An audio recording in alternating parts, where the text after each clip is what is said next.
সবাই আমাদের জন্য দোয়া করবেন, আল্লাহ যাতে আমাদেরকে সুস্থভাবে গন্তব্যে পৌঁছে দেওয়ার তৌফিক দান করে।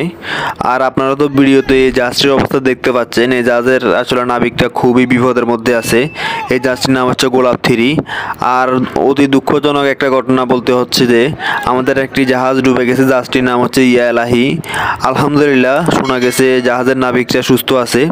আসলে ওয়েদার অনেক খারাপ হওয়ার কারণে এই বিপদগুলো আমরা ফেস করতেছি। দেখা যাক আগামী 2-3 দিনের ভিতরে ওয়েদার ভালো হয় কিনা। আর আমরাও আসছি চট্টগ্রাম জাহাজ লোড করার জন্য। আমরা অনেক বিপদের মধ্যে আছি, সবাই আমাদের জন্য দোয়া করবেন। আর আমি ভিডিওটি একটি পেজ থেকে কপি করে নিয়েছিলাম। সবাই আমার নাবিক ভাইদের জন্য দোয়া করবেন, আমরাও আপনাদের জন্য দোয়া করি। আল্লাহ যাতে সবাইকে বিপদ আপদ থেকে মুক্ত রাখে। আর ভিডিওটি শেয়ার করে দিবেন। ধন্যবাদ সবাইকে।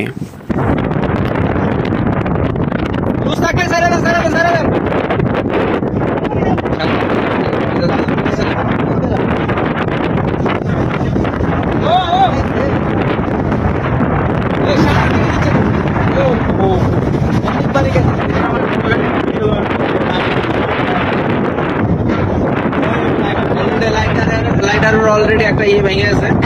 এই ও ও ও এই ভিসে দাও এই ভিসে দাও